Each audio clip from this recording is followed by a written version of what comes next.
کل میں نے ہمارے ایک مخلص ہیں، وہ اپنا نیا مکان بنا رہے ہیں، 3 مکان بنا رہے ہیں ان کی فیملی. میں نے انہیں ایک عمل بتایا، آج آپ کو ہی بتا دوں، طرفت عین پہ یاد آئی بات. ذرا یہ عمل غور سے سنیے گا، ہر اس شخص کے لیے جو نیا مکان چاہتا ہے، نیا مکان بنا چکا ہے، نئے مکان میں رہ رہا ہے یا نیا مکان بنائے گا. میں نے کہا آپ نے نیا مکان بنایا ہے، ان قریب شفٹ ہونے والے ہیں، منتقل ہونے والے ہیں، اس کا کوئی حل بھی کیا؟ میں کہا سب سے پہلے اس نئے مکان میں 3 نقصانات ہیں، اور آپ نے ایک بات اکثر سنی ہوگی، ہمیں گھر راس نہیں آیا، مکان شفٹ کیا، یہ حادثہ، یہ واقعات، جانی نقصان، مالی نقصان، پریشانیاں، مشکلات، مسائل، ہمیں نہ لوگوں کی نظر کھا گئی، یا یہ فلاں فلاں، آپ نے سنا ہوگا. آج میں اس کا راز بتاتا ہوں، یہ ہمیشہ راز یاد رکھیے گا، اور میری یہ بات ضرور پھیلائیے گا، بتائیے گا، لوگوں کا نفع ہو جائے گا، بھلا ہو جائے گا. نیا مکان جب بھی بنتا ہے، اور جتنا خوبصورت ہوگا، جنات کو بڑا پسند آ جاتا ہے.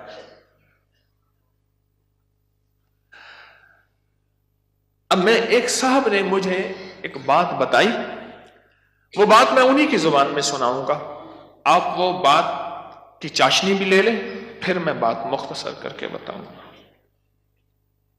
اما بالا کو قرآن پڑھیں دیا، یہاں تک سمجھ آئے گا؟ بچوں کو قرآن پڑھاتی تھی اما. تو ہم نے نیا مکان بنایا، اما نے میں ڈٹھا، اما کہندی ہے ون حافظ کوئی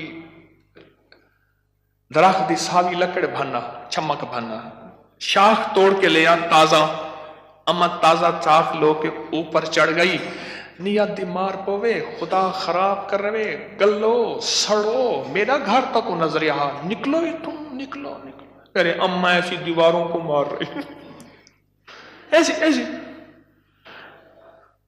ہم نے کہا یہ پتا تھا اما کے پاس جنات بھی پڑھتے ہیں، آتے بھی ہیں، اما جنات کا دم بھی کرتی ہے، ہدیے کھانے وغیرہ بہت آتے تھے ان کے گھر. میں نے بھی اما کو دیکھا ہوا تھا، وہ میری نانی اما کی بہن بنی ہوئی تھی، ایک دوسرے کو ہدیے دینے لینے کرنے. نانی اما کی طرف سے ہدیے تھوڑے جاتے تھے، ادھر سے زیادہ جاتے تھے، کہ نانی اما کی جیب سے جاتے تھے، ادھر سے ہدیے آتے تھے، تو اتنے ہوتے تھے کہ وہ تقسیم ہوتے تھے. تو کہ نانی اما، میری اما نے نا مار مور کے ہانپتی کانپتی اما آ گئی، کہہ رہا بس نکل گئے. اما کیا ہے؟ کہہ رہے نیا مکان بنایا، ان کو اچھا لگا، گزرے جا رہے تھے، اوپر جو سیڑھیوں کی بمٹی تھی وہاں جا کے انہوں نے اپنا ٹھکانہ لگا دیا، مٹی لینے پہ ہاں اپنی اپنا سامان لگا رہے تھے، تو مجھے نظر آ گئے، نکال کے آئی ہوں. اچھا یہ ایک نہیں کئی واقعات ہیں. آپ کے گھر میں بہترین گھر بنا، اور آپ کے گھر میں گندی کیچڑ کے 5-10 کتے، جو گرمیوں میں نا آپ نے دیکھا ہوگا نالیوں میں کتے بیٹھے ہوتے ہیں، بڑی ساری زبان نکال کے ہانپ رہے ہوتے ہیں، گندی نالی میں پانی گزر رہا ہوتا ہے تو ان کا جسم کچھ ٹھنڈا ہوتا ہے. وہ گندی نالی والا کتا جب اٹھ کے نا اپنے بدن کو چھاڑتا ہے تاکہ کیچڑ وغیرہ، آپ کے گھر میں کتوں کا ریوڑ گھسائے گندے، تو گھر میں کیچڑ ہوگی یا عطر کی بارش ہوگی؟ بدبو، غلاظت، نجاست، خباثت، یہی کچھ ہوگا اور کیا ہوگا. جس گھر میں شیاطین آ جائیں اور شیاطین کا پورا قافلہ آ جائے اور فیملی آ جائے، جو کہ ہر بیت الخلا میں ہوتی ہے، خبث اور خبائث، مذکر اور مؤنث، مائی اور جوان، ہر بیت الخلا میں ہوتے ہیں. جو جتنا بیت الخلا کو ٹائلیں لگا دے، لگژری بنا دے، ہمیں دھوکہ ڈال دیا اس ٹائلوں نے اور شیشے نے اور کمکموں نے. میرے کملی والے نے فرمایا ہر بیت الخلا میں فیملی رہتی ہے. بھائی میاں بیوی ہوگی تو بچے ہوں گے نا، تو میں فیملی ایسے تو نہیں کہہ رہا. خبث اور تو سب سے پہلے تو جنات، شیاطین. دوسرا جو ہوتا ہے، جو روگ لگتا ہے، دوسرا جو روگ لگتا ہے وہ خصوص مزدوروں اور لیبر کا روگ لگتا ہے. غور سے سنیے گا، کتابوں میں لکھا ہے اپنے دھوئیں سے اپنے پڑوسی کو تکلیف نہ دو.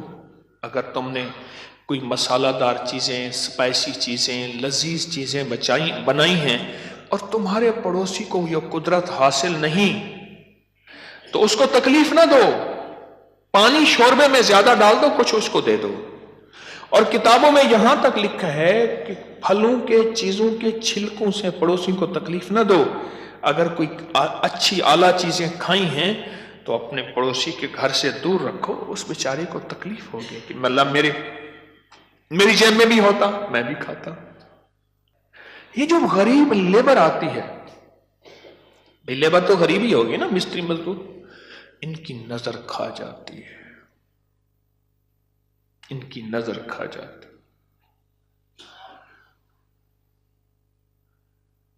میں نے بکریاں رکھی، 8 بکریاں تو ذبح ہو گئی اور لیبر کھا گئی، 9ویں جو ہے آخر حرام ہو گئی، اور چھری کے نیچے بھی نہیں آئی. میں نے کہا نکالو یہاں سے بکریاں. 8 تو چھری کے نیچے آئی اور 9ویں جو ہے وہ خود حرام ہو گئی. اور تیسری اور آخری چیز، یہ میں آپ کو کہتا نا گھر راس نہیں آیا، یہ میرے پاس بہت واقعات آتے ہیں. اس کی نظر ہوتی ہے، لیبر کی ہوتی ہے. اور بعض بندے ایسے ہوتے ہیں، اب تو سائنس ایول آئی اور بیڈ آئی پہ جاؤ، میرا لفظ لکھو،